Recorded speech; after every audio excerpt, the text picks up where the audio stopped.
This episode is sponsored by Linode. Linode is offering listeners of this podcast a $20 credit, which is good for 4 free months at their lowest plan. Their plans start at 1 gigabyte of RAM for $5 a month. You can get your servers in any of their 10 data centers, and their high memory plans start at 16 gigabytes. Get a server running in under a minute. They do hourly billing with a monthly cap on all plans and add-on services like backups, node balancers, Longview, etc. VMs for full control, running Docker containers, encrypted disks, VPNs, etc. You can run a private Git server. They provide native SSD storage, 200 gigabit network, and Intel E5 processors. They have 24/7 friendly support, even on holidays, and a 7-day money-back guaranteed. So go check them out at linode.com/freelancers show. Hi, everyone, and welcome to episode number 286 of the Freelancers Show. Today on our panel, we have Kai Davis. Hey. And Philip Morgan. Howdy. And I'm Reuven Lerner. And today we're going to be talking about overcoming objections that your clients might have regarding your experience. So Kai, this came from a question that you got. So why don't you kick off the question and we can jump into it. Absolutely. So the question came from a reader on my mailing list and really centers around proposing on projects where you don't have any direct experience in that particular project. And the reader phrased it to me as, hey, feedback usually comes up when I send off a proposal like, hey, it seems like you haven't done a project like this in the past. How can we trust your expertise? And so I think this is an interesting question to dive into because oftentimes as freelancers and consultants, we're proposing on projects that might be unique or similar to things we've done in the past, but are a new take on it. And so that objection of, hey, you've never done anything exactly like this in the past is something that could come up at any level of experience. So I think diving into the question and exploring different ways to overcome this objection would be valuable for the listeners and for ourselves, just to talk through how we do it in our own business. Absolutely. Well, the first thing that occurs to me when I hear this is, isn't every project different? Mm-hmm. Like, every project is something new. And I seem to remember saying to clients years ago when I was doing more development that, like, I sort of want a project to have, let's say, half new things. Mm-hmm. But I know that they're going to be half new things, even on a project that is something that I'm really experienced with. So, I mean, have you had this experience also where every project requires learning new things, understanding new procedures, understanding a new maybe business segment? And so that's just like part of the game. If you were to do exactly what you do all the time, again and again, with no variation, you might be really experienced, but you probably wouldn't have too many clients. I mean, I've seen that in my own work, like years ago. That was the thing I did to myself, though. Like I sought that out because it felt fun. It felt like that was the challenge. Like that was what was going to prevent me from being bored, was this, incredible amount of diversity across projects. But, in a snarky way of expressing how I feel about that now would be to say, well, that's like a Toyota factory building a few cars and then taking the assembly line and, putting it in storage and then getting it back out of storage to build a few more cars. It's like, what's the point of doing all that relearning? I can't see how it contributes to value that you deliver to your client. I don't know. What about you, Kai? I'm curious if you've had that feeling of starting over in a substantial way. Is that a fair way to put it? Like kind of starting over each time? I think that is a fair way to put it. And it's definitely something I've experienced in my business. And I could point to, honestly, positioning, the start of implementing positioning in my business as me moving away from this. What I've often seen in my own business and in the businesses of people that I coach is that there is a fear that, hey, if I pick a single target market or expensive problem or just sort of scenario that I specialize in solving, I'm going to get bored really fast. When the truth is, when you have that specificity, when you say, hey, this is what I do, well, you eliminate the need to sort of relearn an industry, a target market, what the problem is, what the situation is. In broad strokes, you eliminate the need to learn these base principles for that industry or for this project, and instead can focus on what's unique and interesting and new about this project and spend your time and attention learning those bits, and then those bits stack onto the next project in that target market. But if we flash back to before I was positioned, when I was a generalist, I very much experienced this sort of learning process on every single project. And the way I framed it to myself mentally was, well, part of what the client is doing is paying for me to learn how to solve this problem, which is often true on an hourly project or a completely new project. Hey, we don't know how to solve this, so we're going to dive in, figure it out, and then implement the solution. It works well, but it often leads to a lot of, well, let me figure out how to do this thing in this new industry or for this new target market or in this new scenario.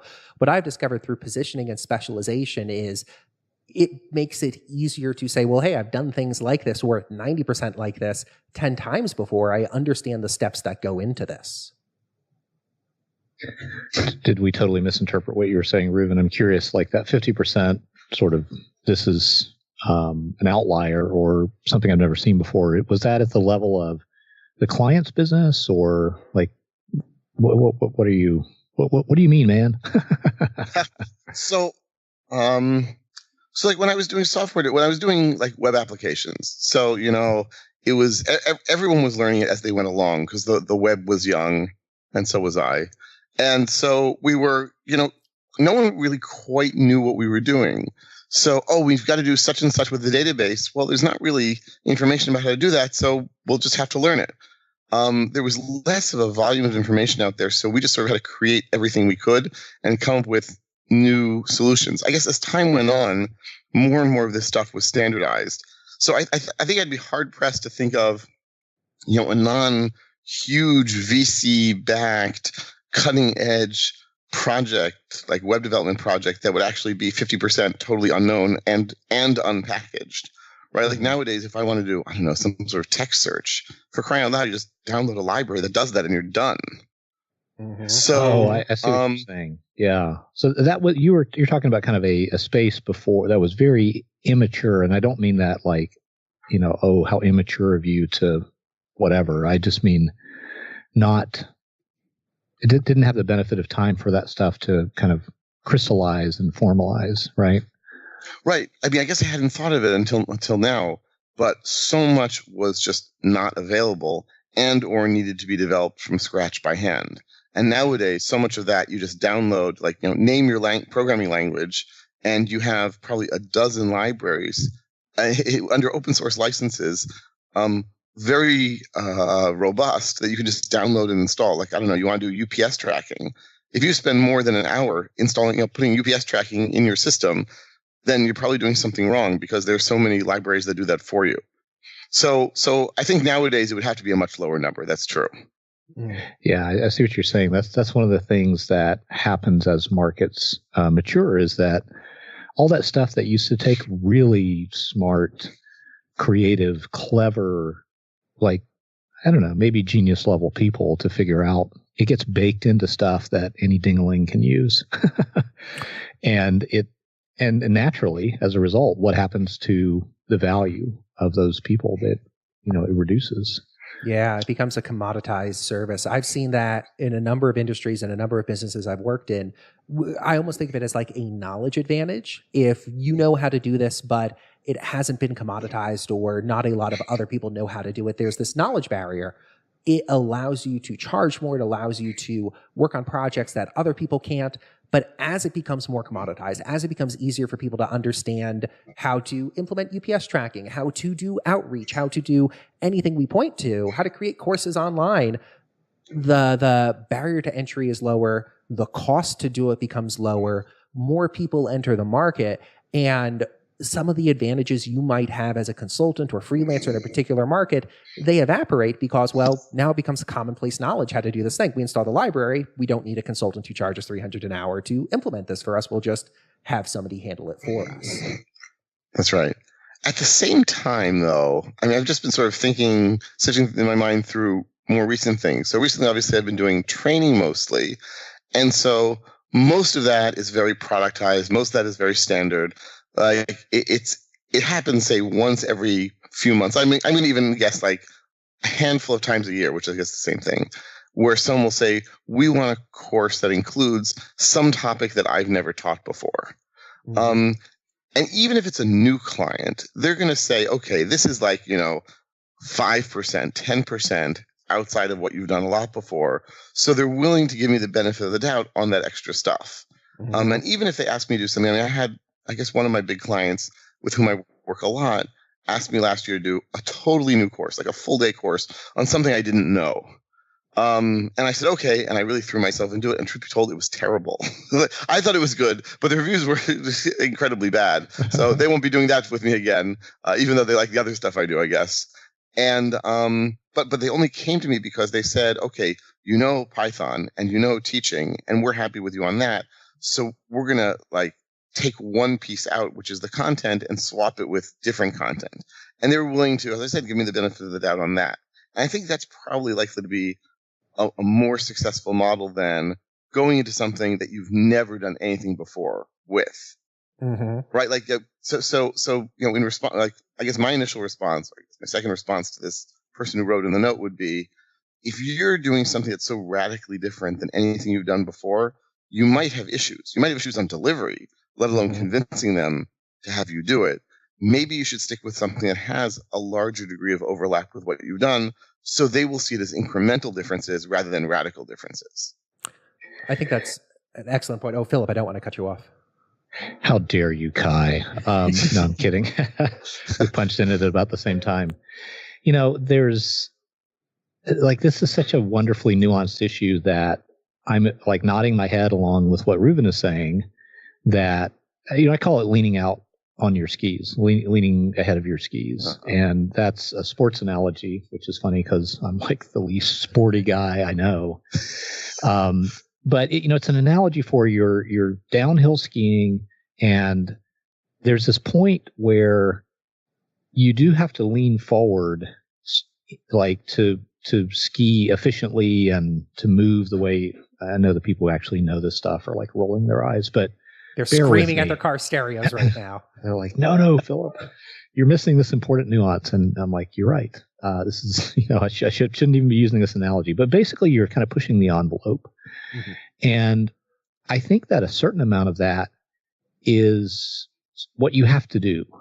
And the place where most developers anyway choose to push the envelope is, I'm going to increase my technical skill. I'm going to, become a better developer in a sort of pure sense in terms of what I can do with this, this code that I'm writing.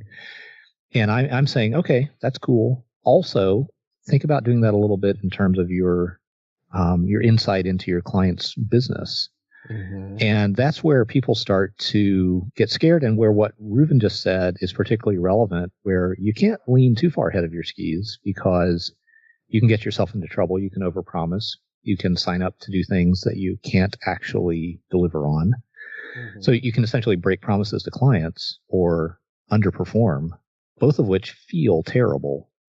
But yet, if you don't lean a little bit into the challenge of learning something new, then I think you will end up in that place where you're bored a lot more quickly than you realize. Mm-hmm. So it's this kind of fine balance. And I understand what Reuven's saying. And I also realize that most freelancers get about 20 to 30 opportunities per year. This might even be on the high end. Kai, I'd love your take on this. Since we both work with, kind of small self-employed people a lot, but you get maybe 20 or 30 opportunities to decide, am I going to bite off a challenge that's slightly bigger than I'm used to here? Mm-hmm. And that's it. And that's actually not a lot of opportunities. It's not like you get that opportunity every day. There's 300 and some days per year. So I don't know. What do you think about all that stuff, Kai? No, I fully agree. I think there's a limited number of opportunities to sort of push your boundaries, lean ahead of the skis, as you said, in your business in a year. And each of those should be evaluated. There are opportunities for growth. I know a lot of the growth I've had over the last 5 to 10 years as an independent business owner has come from identifying these opportunities where I'm leaning a little forward, and you know what? There's a chance I might fall on, to continue this skiing metaphor, having skied once in my life, there's a chance I might lean a little too far forward and fall, and hey, you know what? That would suck a little bit, but unless I take that risk, unless I say, you know what? I'm going to try something a little new here. I'm going to try something that's a little outside of my comfort zone.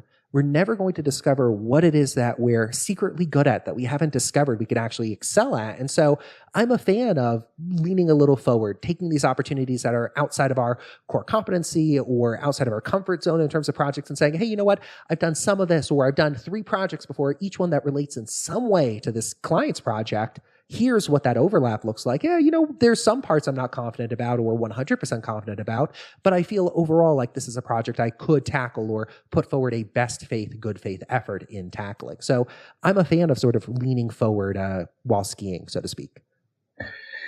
I wrote an article called Specializing with Little or No Relevant Proof, and I want to describe a sort of concept I came up with for that article, which I call the world's most demanding prospect. So we're talking about a prospective client here, right?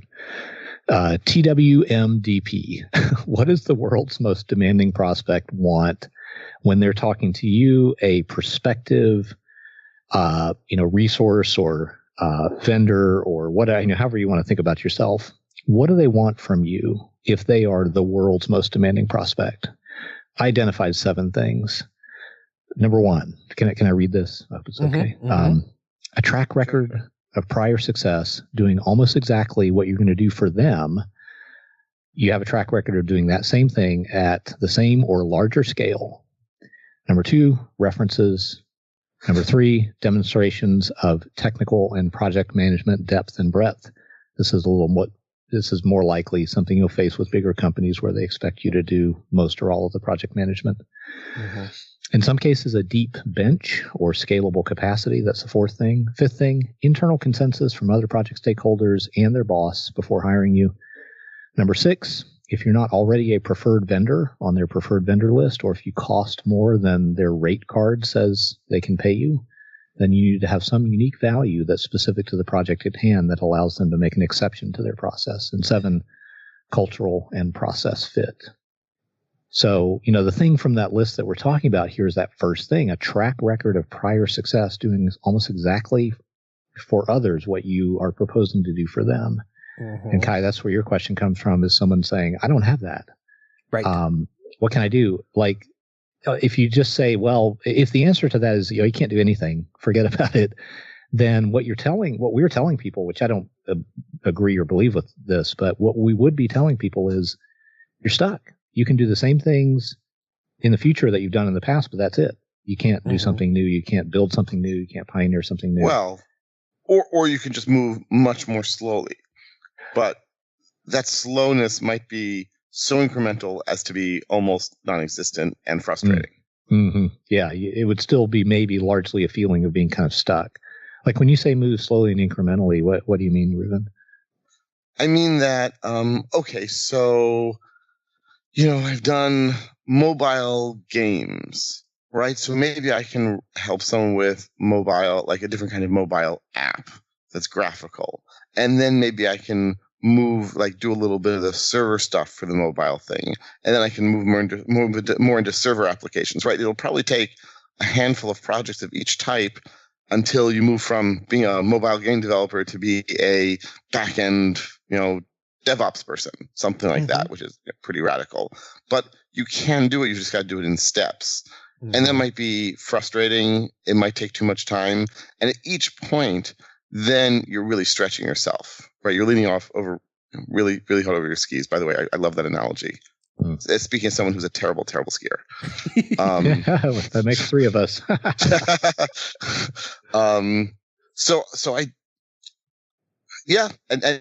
But I think better that than just saying you're stuck, and better that than never trying. Also, depending on what you do and who you are, you might just want to give it a whirl. Every few clients, if someone comes around, you can say, you know what, I've got enough leads coming in.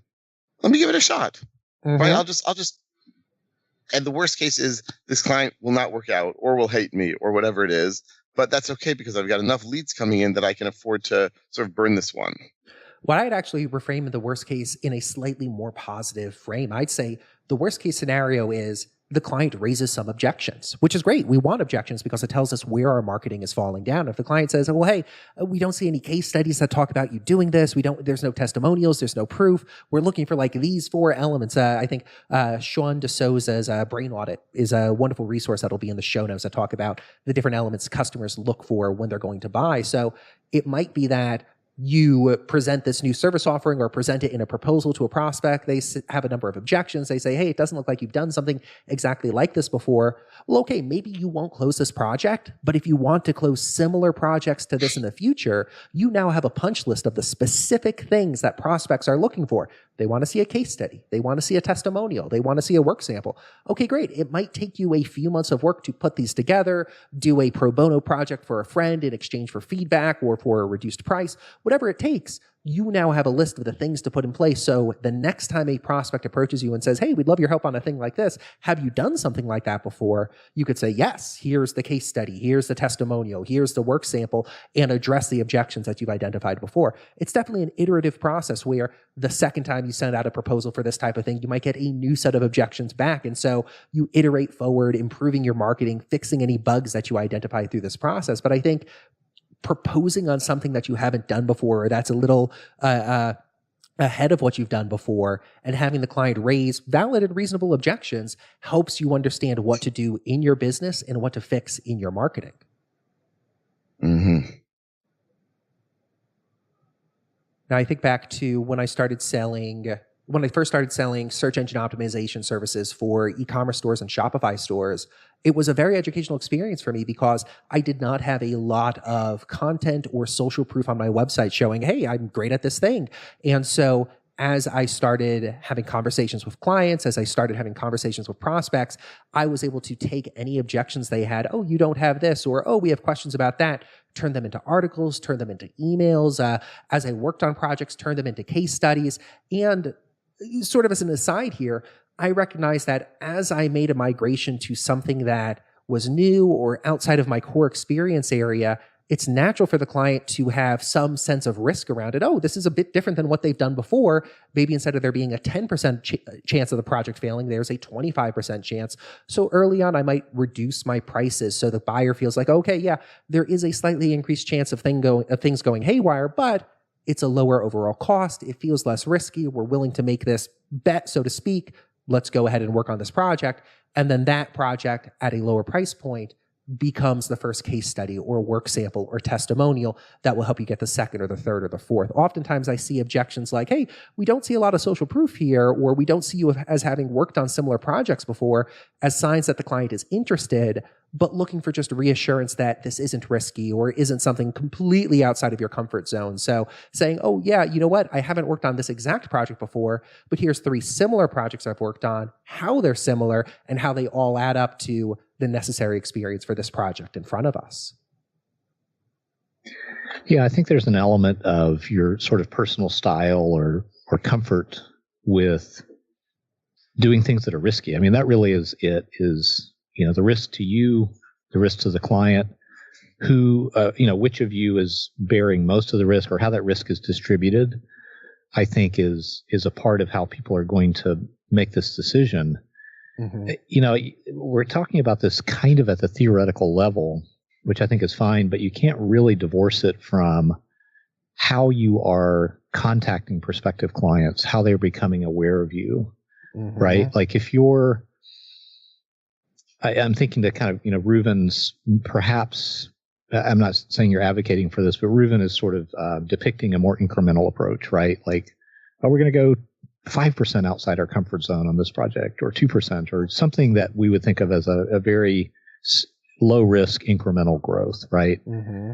And I want to encourage people to think about, well, what's the most you could successfully pull off? Not that you would actually do that, but sort of dream big, right? Like what could you do in terms of developing new capabilities and expertise that would be something more dramatic than a small incremental thing? But if you're depending on clients to find you, then I think you're almost going to be forced to be a little bit more incremental and a little bit more slow and steady, because I'm just not quite imagining how a client would, let's say, do a Google search or ask for a referral and land on a website that convinces them you can do something radically different than what you've done in the past. Mm-hmm. Although I have some ideas about that. I think that, I probably have done a 180-degree flip-flop in the last 2 years, and I just see such a role for outbound marketing in specializing and, business development, because you're so much more in control. Mm-hmm. You're not saying, okay, I'm happy to receive inquiries from whoever finds what I'm doing interesting, compelling, or whoever gets referred to me. You're actually saying, no, I actually want to go after something maybe that's different than what I've done in the past. And I just have trouble imagining how you could do that without employing outbound marketing. Mm-hmm. Mm-hmm. No, as somebody who's a big advocate of outbound, I completely agree. When it comes to market research, when it comes to those initial conversations with people in a new target market, or as you work on refining your positioning or your specialization, outbound really is key, because it lets you identify prospects who match the people you want to speak with, and then go out and talk with them. And you learn so much through that process. Yeah, I guess what I'm saying is, people should choose a growth model, like a career development model that's right for them.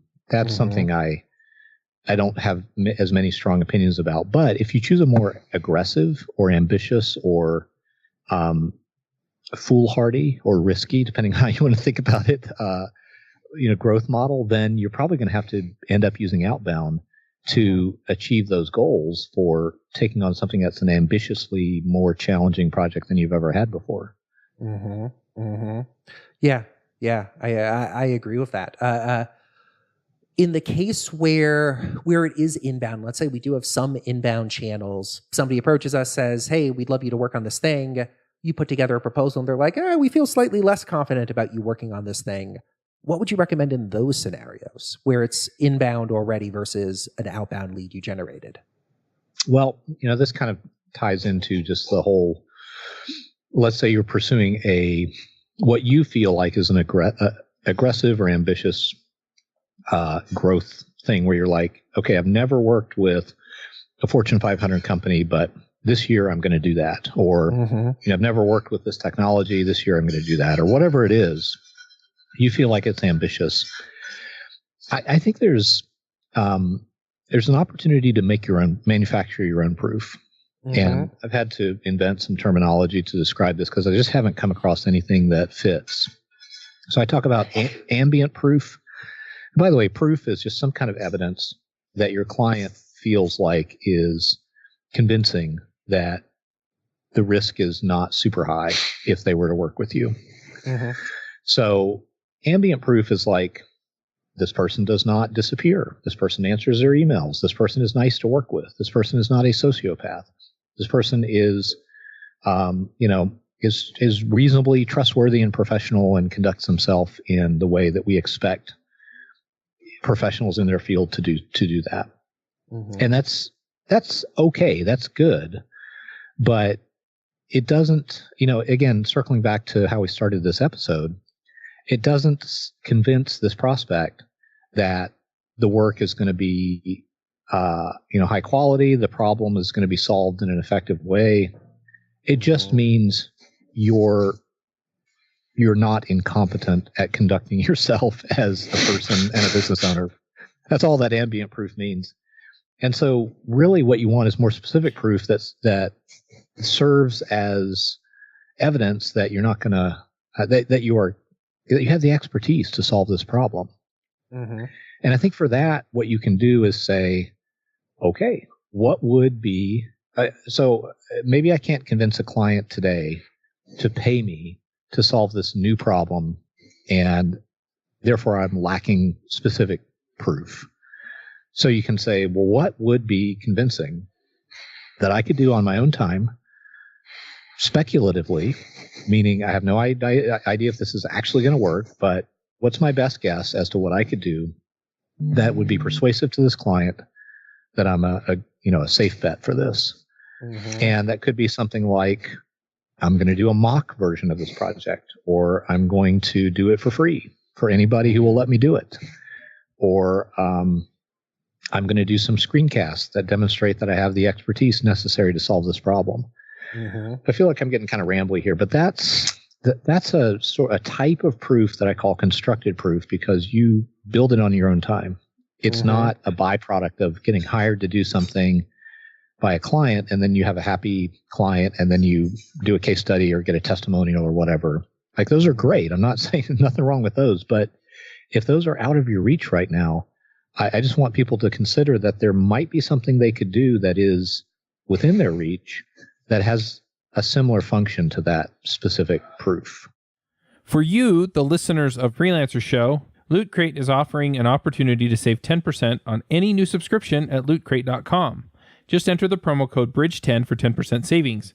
Loot Crate is one of my favorite things. Every month I get a box in the mail, costs less than $20, and it comes with all kinds of goodies. I have stuff from, just looking at my shelf, Batman, Spider-Man, Ninja Turtles, Back to the Future, Lord of the Rings, Star Wars, and much, much more. So if you're a geek, a gamer, anything like that, and you want cool stuff to put around your office, cool t-shirts, comic books, etc., then definitely check out Loot Crate.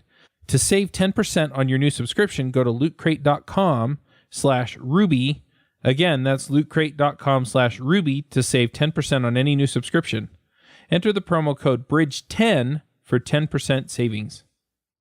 I strongly, strongly agree.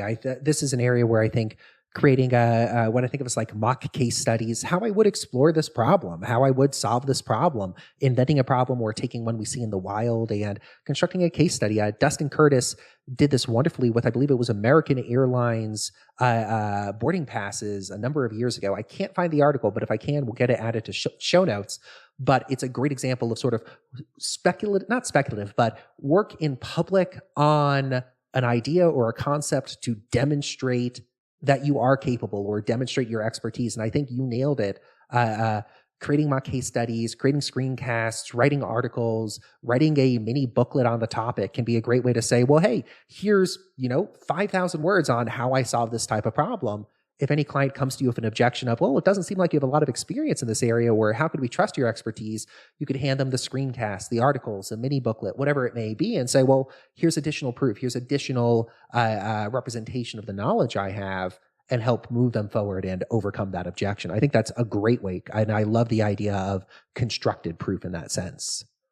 So I have 3 thoughts about ways that maybe people can convince clients, and I'm curious to hear what you think about them. And I know I've heard people talk about these in the past, so I don't think it's like just me coming up with it here. So one would be to do a road mapping session. I mean, I'm going to assume you guys agree that's not a bad way. Like if they say, well, we don't know if like you'd be a good person, you say, well, let's do like a small project, a road mapping project. And then they, if all goes well, grow to trust you, and then they're willing to take you on for the bigger projects. So that's like idea 1. Mm-hmm. Idea 2 is work for free or for a very low price in exchange for a testimonial, assuming things go well. And option 3, and this is more for software people, is work on an open source project where obviously you won't get paid, but it gives you some, fame, if not fortune, and proof that you can work with other people, you know what you're doing, assuming it's a large enough project. Mm-hmm. So I'm curious to hear what you think about those as ways to overcome maybe not immediate client. Like the client who says, show me something now is not going to be convinced by any of this because it'll take time. Philip, what are your thoughts? Oh, man, I'm in the middle of eating a burrito. Let me get back to you in 60 seconds on that. Did you bring it up for the audience?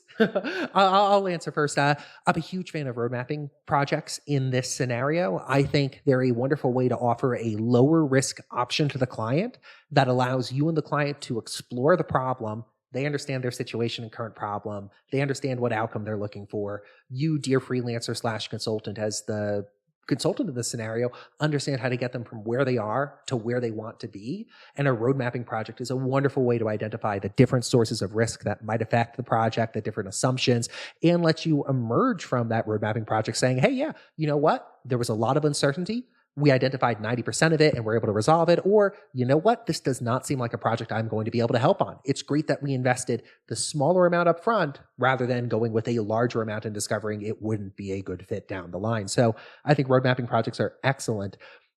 The second suggestion, free or low price work. I am 99% of the time against doing free work, but this is the one exception really, where you have a new service where you want to develop some sort of case study or some sort of social proof around it, identifying a contact, a colleague, a friend, someone in the industry, and doing either a free version of the project or a low price version of the project in exchange for their feedback, their notes, and a testimonial is a wonderful way to smoke test that you actually know how to do the thing. I'm going to do Facebook ads. Let me find my first test client. Okay, great. There are a lot of bumps along the way, but turns out now I know how to do Facebook ads even better, and I have a testimonial for it. Maybe you weren't paid what you typically want to be paid for that project, but now you have convincing social proof that you could actually do that project or do those types of projects. In response to the third one, open source work, I like that a lot, and I think it works very well for developers just to show, hey, I've tackled this type of thing before. I think we could even broaden it a little bit to say, working in public on projects similar to the type of projects you want, that's really important. And I think that makes it apply to freelancers and consultants in general, rather than just developers on open source projects. I think working in public is incredibly valuable because it creates that track history of what you've done and what you're good at and what you're improving. Yeah, I also agree and want to throw a fourth option on the table, which is not, it actually may be the most difficult option, but what I've observed is that when you ask the right kind of questions, and I'm talking about in the context of speaking with a prospect or you're in a sales conversation, when you, the freelancer, ask the right kind of questions, it can build trust very quickly. And that's really that's sort of the flip side of risk here is how much are you trusted by this prospective client to deliver on whatever is important with this, this project that you don't quite have the proof that proves you've done it before. So, this is a little more, advanced stuff, but just being courageous to ask difficult questions or knowing the questions that are, coupled with getting the project right versus the questions that don't matter. Sort of like user experience designers will say something to the effect of, button color matters, but it's so not important compared to these other things. Have you thought about these other things? And what's your plan for, whatever? Like those kind of questions that sort of challenge your prospective client to think more deeply can rapidly build trust, and they can be a substitute for this kind of direct proof that we're saying you might be missing. Completely agreed. It's almost like there's, I want to use the phrase institutional knowledge here, but it's not correct, but like this knowledge of the problem or the topic space that you're able to demonstrate through your questioning or through your dialogue with the prospect or the client that demonstrates, oh, this person does know what they're talking about. They might not have the case studies. They might not have testimonials on their site, but when we have a conversation, they're asking the piercing questions that show they know exactly what needs to happen. I can think of a client I had in the past where it was a market research conversation in Portland, and I was asking him questions about his business. Do you do email marketing? Do you do Facebook advertising? What's your customer lifetime value? Do you have people reorder from you often? Multiple purchases? And it was a great conversation. Throughout the conversation, he was like, that's a great question. I don't know. I haven't really looked into email marketing before. At the end of the conversation, I was like, thank you so much. This answered a ton of my questions. And he was like, how do I hire you? You have asked great questions here.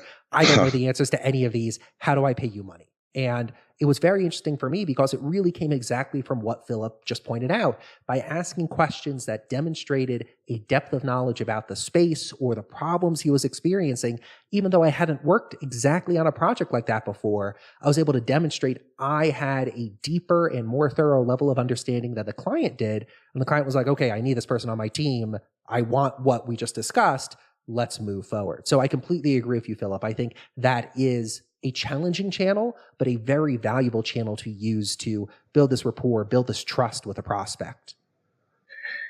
Just a side note on that, a lot of us introverts are either secretly or overtly trying to enact an agenda of basically never having to talk to people unless it's in a very comfortable way.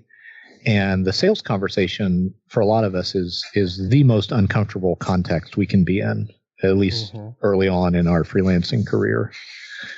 And so we can sort of be seduced by this idea that, oh, we can just automate all that stuff that gets us from, I don't know if this prospect is a good fit or not, to the point where you're certain they are. But I think if you do that, you will lose out on the opportunity to have these kind of conversations where you can get better at the stuff we're talking about. Seeking the objection, like, okay, so you guys seem a little hesitant. Can you tell me a little bit more, like, why you're feeling that way? Right. Like, being able to ask that question and not be afraid of the answer can be so powerful for, figuring out what's weak about your business and making it not weak. Same thing with, this opportunity to ask those penetrating questions. You can do that in a forum, I guess, but it's much more powerful when you do it in a real-time voice conversation. So I just can't help but, that's one of my pet peeves is I feel like people automate stuff too early because we love the message that automation sends about us, that we're important and busy enough that we have to automate this stuff. But if you're not actually that important and busy, then I think it deprives you of something that's very valuable for your business. There's a directive I have, and I think I have to credit you for this one: conversation before automation, before personalization. And it's something that, it's good. So valuable in my own business, since I realized, like, everything I do should be focused right now on having more conversations with people on my email list or my customers or my clients or my prospects. And a tiny bit, say 80-20, 20% should be spent on automating some parts of it. If I discover, if I send an email at this time, it stimulates a conversation. Well, great. I discovered that through doing it the hard way, the manual way. But now I could automate it and then focus on, okay, I'm starting these conversations. How do I start more conversations? How do I engage more deeply and more thoroughly? I think focusing on conversation first and foremost, it's so valuable because as a consultant, as a freelancer, you need to be having conversations with prospects, with clients, with people in your industry. You can't just automate it all away. Absolutely. Absolutely. We're so, I think I might have referenced this. I'm sure I've referenced this a few times in the past. But I remember listening to Startups for the Rest of Us when Rob was starting up Drip. And he would talk about, I've got this new startup, but I don't want people to register themselves and do it automatically because I want to understand their problems and talk to them. I thought to myself, that's nuts, right? Like the whole point of a SaaS product is that it's hands off. But he, as anyone who knows about him or him knows, he actually did exactly the right thing because he was in touch with his clients. He was having these interactions. He was having these conversations. He really got to know what was making them happy and what was making them upset. So that when it finally did become automated, you said, this is exactly what I want.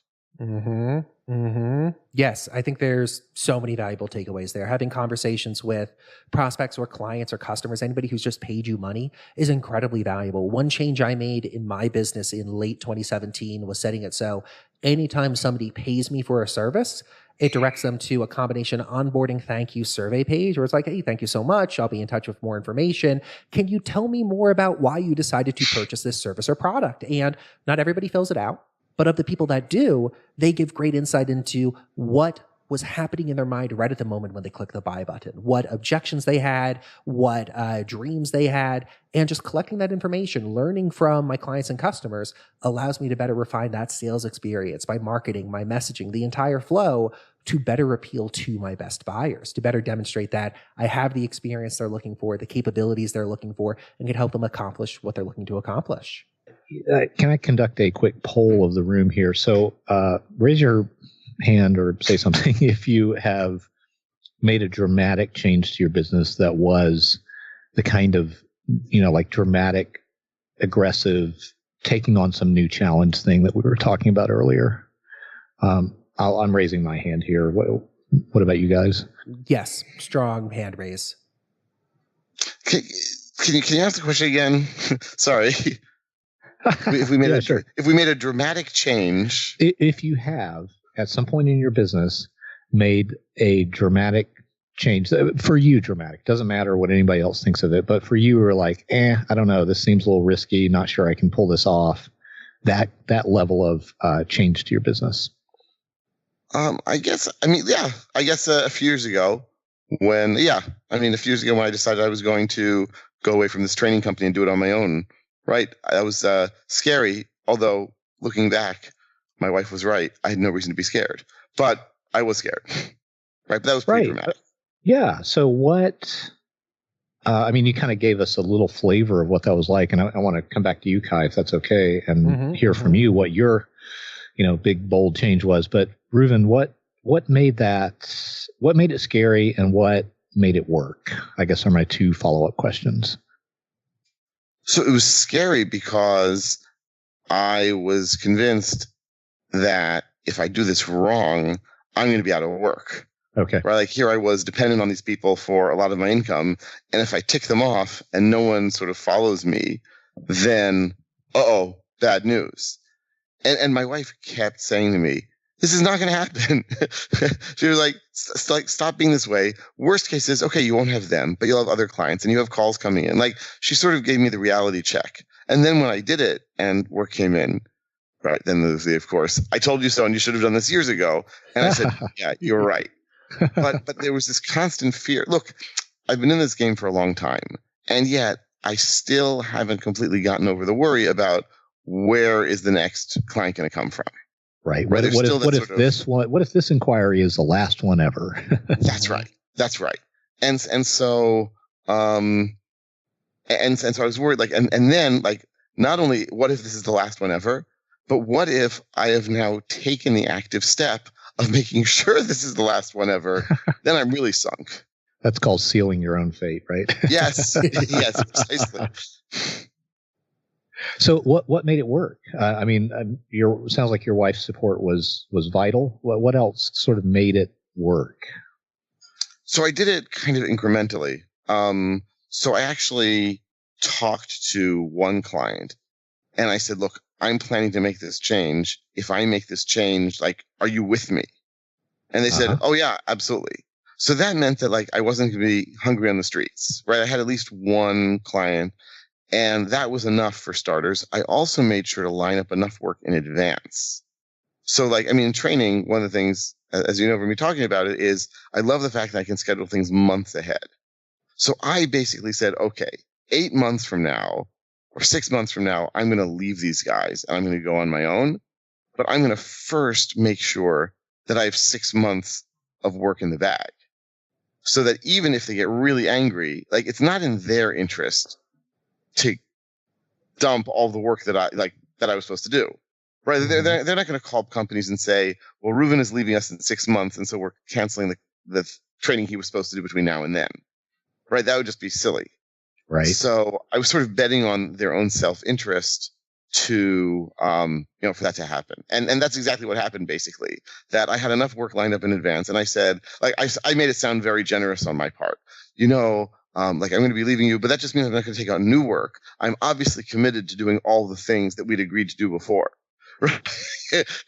And so I basically got like the slow slide into doing it on my own, which meant then that I could, over time, people would come to me. And that's exactly what happened over that period. People called me and, I started doing more and more stuff on my own as opposed to through them. That's awesome. So I'm hearing you articulate this very prudent risk mitigation strategy. It felt risky. It was even, emotional, on the emotional level, kind of frightening, but you put in place really prudent ways to, minimize the risk. That's very cool. I'm curious. What about you, Kai? I'd say there's been a couple shifts like that in my business. One that I could point to is the shift from focusing on Shopify and e-commerce store owners and blogger outreach or product review outreach to switching, let's call it modalities of outreach, to do podcast outreach for bootstrap business owners and freelancers, consultants, and agency owners. That was definitely a bit of a transition. Different target market, similar specialization, but a different implementation of it. And it felt risky doing it. What I the reason I made the change was I noticed that it was a more wallet out market that was eager to hire me to do that type of work. And it was work I was interested and excited to do. So the migration, it felt right. It felt like the nice natural evolution, but I share the similar risk that we all did. Hey, what if, this is the last client that comes knocking? What if I'm not able to make this fly? So I adopted a very similar risk mitigation strategy to Reuven, where I had both businesses running in parallel. I waited on the podcast outreach until I had a first client lined up for that. And then I started marketing and promoting the business more actively. I pulled back on marketing and promoting my e-commerce and blogger outreach business, but kept all my projects and my clients running there. And as I saw traction start to happen, and this is over a 6 to 12 month period, as I saw traction start to happen with the podcast outreach, I lowered even further the marketing I did for the e-commerce business and said, hey, you know what? I'm focusing over here on podcast outreach. And so it really was a year transition between the two businesses, but it let me slowly ramp up the marketing, test to see if this is a service I actually enjoy offering, and then say, okay, the market test worked, the actual doing the thing test worked. Let me pour some more fuel on this marketing engine, get a few more clients and grow this new line of business. And so by having it happen over a longer period of time, by saying, I'm going to continue marketing myself with my existing business and working with my long-term clients there while I spin up this new business, I didn't have as many worries around, well, what happens if this is the singular project that comes my way?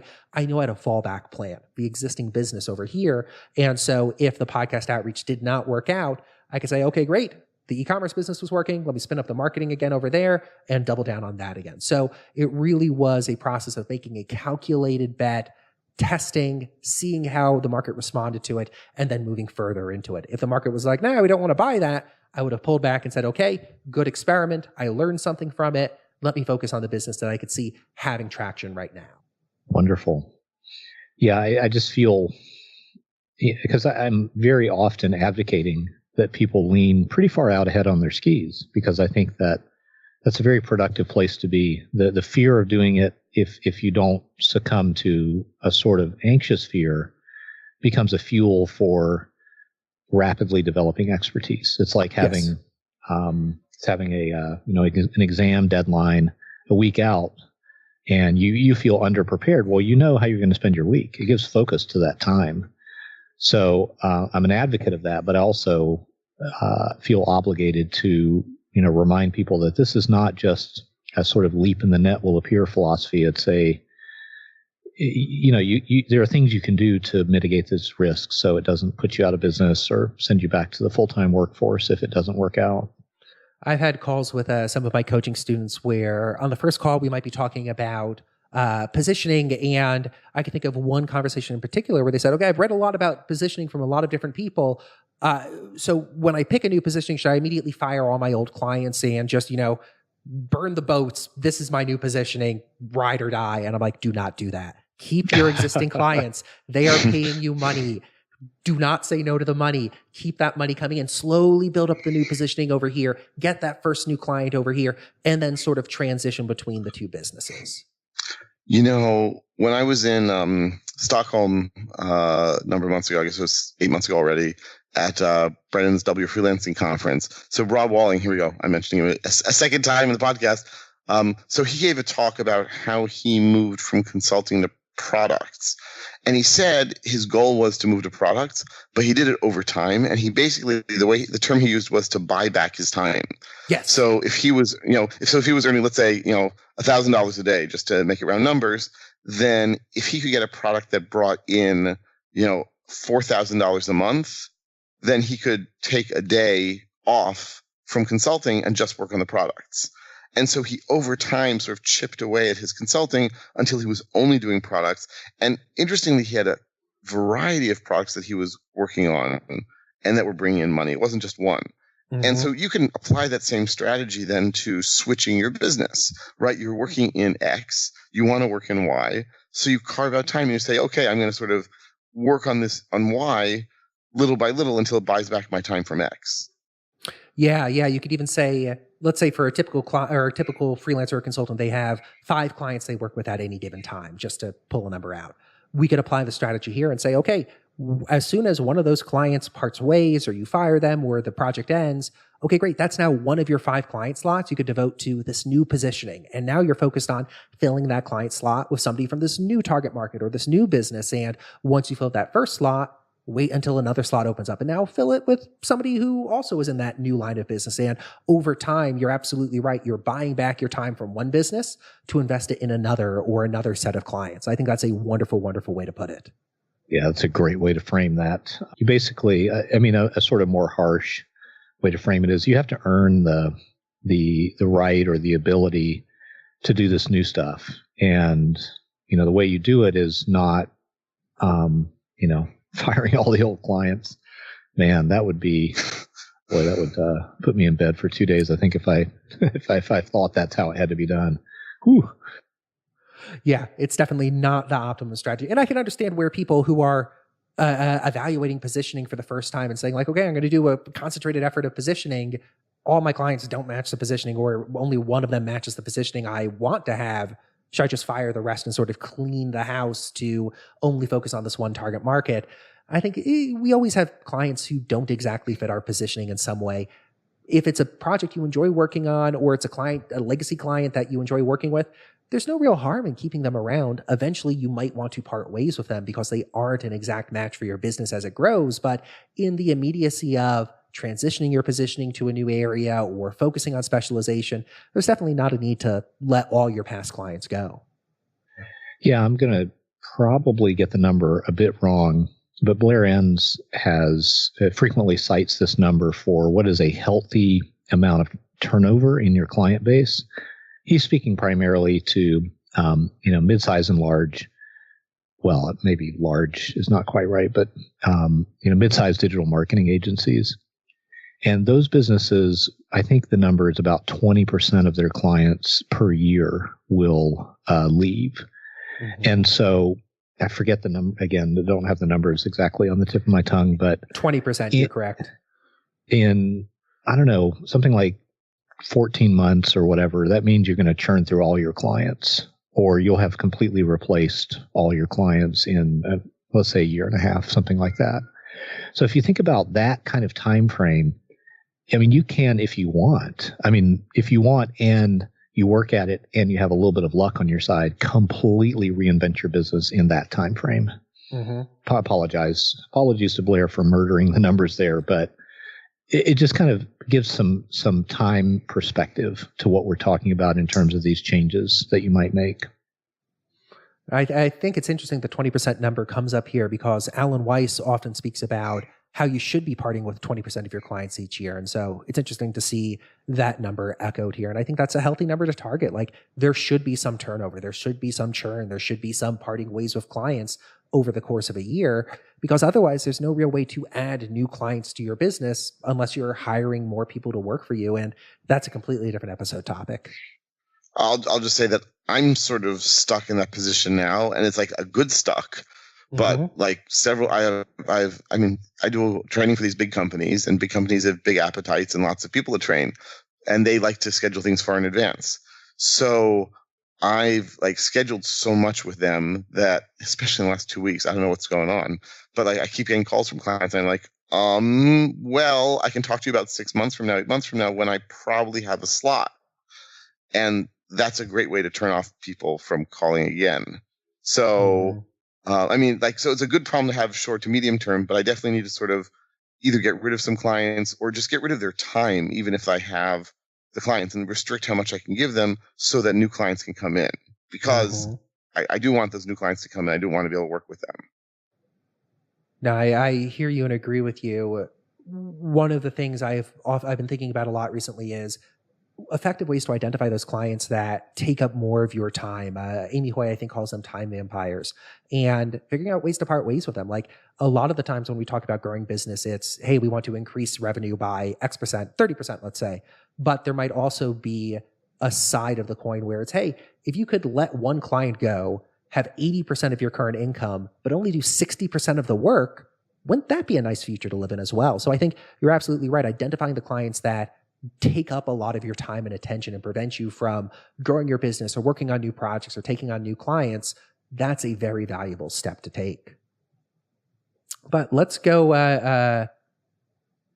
to picks and wrap up this episode. Philip, any picks that you'd like to share with the listeners? Do you run your own freelance business? Or maybe you're thinking about picking up some business on the side? Well, then you need FreshBooks. FreshBooks is the quickest and easiest way to get invoices out to your clients. It's easy to use. It works anywhere, available from any device on the desktop, iPhone, iPad, Android, and all of your data is backed up and secure. And it makes it really easy to get organized and get paid. You'll be tracking time, logging expenses, and invoicing your clients in no time. You can also save time billing, freeing up several days per month to focus on the work that you love, and you get paid faster. FreshBooks customers are paid on average 5 days faster because there's a link on the invoice that says pay me now. And it's a great way to grow your business. Plus, FreshBooks is offering a 30-day trial. That's right, 30-day trial if you try them out. So go to gofreshbooks.com/devchat and enter devchat in the How Did You Hear About Us section. Once again, for a 30-day trial, go to gofreshbooks.com/devchat and enter devchat in the How Did You Hear About Us section. Kai, thank you for asking. I do have some picks I'd like to share. I'm going to link to that article that I referenced, which is called Specializing Even If You Have Little or No Relevant Proof. I think that'll give folks some ideas to kind of build on what we've talked about here. And then that's my first pick. My second pick is a podcast that I love, listening, done by folks that I respect and appreciate.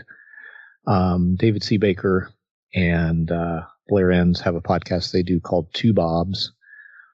It's a joke that fans of that movie Office Space might get. I didn't get it until they pointed it out, but even though I'm a fan of the movie, kind of an obscure reference to these management consultants that come in towards the end of that movie. Anyway, Two Bobs, it's the numeral 2, BOBS is the name of the podcast, and I think I can drop a link to that also in the show notes.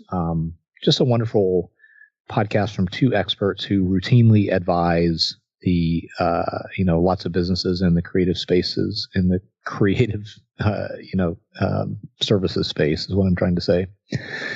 And check it out. That's it. Those are my picks for this week. Looks like a beautiful one. I'm going to have to listen to this. Reuven, how about yourself? Any picks for the week? What do I have in terms of picks? So I got two fun picks. Well, fun for me. We'll see what other people think. So one of them is, so back when I was in college, the psychology professor said, well, there are a few different kinds of attitudes towards life that you can have, right? One of them is the Kirk mentality. One of them is the Spock mentality. One of them is the guy in the red shirt mentality. And you can imagine this was like an auditorium at MIT. Everyone starts laughing, except for this one guy sitting next to me who's like, what's so funny? What happens to the guy in the red shirt? And everyone has to yell at him. He always dies. He always dies. Anyway, so as a good, deep nerd, I was pleased to try the new Star Trek series, Star Trek Discovery, and I held on through the episodes that have been shown through our recording, which is almost at the end of the season, and I feel like it's been great and fun. So those of you who either haven't seen it or were skeptical about it, I definitely think it's worth it. And if you're horrified by what you see in the first few episodes, they actually do know what they're doing, it would seem, and hold on because it is rewarded toward the end. So that's fun pick number one. Fun pick number two is, as listeners of the podcast know, my hobby/obsession is learning Chinese. And if anyone out there is doing that too, I have to recommend this fantastic book series called Mandarin Companion. I realize this is applying to an extremely small subset of our listeners, but boy, these are great books. These are, like most language learning stories, are incredibly dull and stupid. Right. So you learn about the person who goes to the post office and the person who goes to the soccer game, the person who goes to pick up their kid from school. And it's boring. Like you fall asleep reading the story. And so what these guys at Mandarin Companion did was they took classic out of copyright English language literature and they translated into easy Chinese. So, and as someone who reads almost only nonfiction, now I've gotten to read some fiction as well. So I just read Great Expectations in easy Chinese. I read some Sherlock Holmes in easy Chinese. I'm reading The Prince and the Pauper now. So definitely way more fun to read that sort of literature in a foreign language. And it's a great way to show off when you're sitting at a bus stop reading a book in Chinese. People look at you and say, oh, wow. So just for the sort of showing off to people value, it's worth something too. That's anyway, those are my awesome. picks this week. Kai, what you got? I got 2 picks this week. The first is a book by Oliver Burkeman, The Antidote: Happiness for People Who Can't Stand Positive Thinking. It's actually a really, really good self-help book talking about happiness, how we view happiness, touching on Buddhism, Taoism, a bunch of different philosophies and ways of thinking, and putting it all together and saying, well, what exactly do we mean by happiness? What do we need to do to achieve happiness or move towards it? And is it something we can achieve, and how do we do it? Highly, highly, highly recommended. Link will be in show notes. My other pick is actually an office chair. I just moved to Las Vegas, and all of my possessions are in a pod somewhere in America right now. This is the only thing you own, Kai. This and a desk and a computer. It's the Marcus chair from IKEA. And the review I read of it said, it's a wonderful chair. It's a sub $200 office chair that feels great. Looks a little wonky, and it does look a little wonky, but I'm sitting in it right now, and I can tell you it is very, very comfortable. It's more comfortable than the $400 office chair I typically use that's being shipped to me right now. So if you have an IKEA near you and you're looking for a reasonably priced office chair, strong recommendation for the Marcus chair. You'll find the link in show notes. It's super, super comfortable. It was super easy to assemble, and it's a really, really good office chair. Easy to assemble. Famous last words of IKEA furniture. Earlier when we were talking about doing work repetitive times or doing it for the first time, I just thought about the stack of IKEA furniture I've been assembling. And like the first time I put together a chair, I'm like, okay, so I managed to put everything on backwards and upside down. How did I do that? The third time I assembled that chair, I'm like, it took me 5 minutes. It was easy. So great example from Kai's life of the value in doing something again and again. You discover the bugs, you discover the things that don't really make sense. And when you're putting together a lot of IKEA chairs, you discover the things that do not make sense. Excellent. Well, thanks, Kai. Thanks, Philip. And thanks to all of you for listening. And we'll be back next week on the Freelancers Show. Bandwidth for this segment is provided by CacheFly, the world's fastest CDN. Deliver your content fast with CacheFly. Visit CacheFly.com to learn more.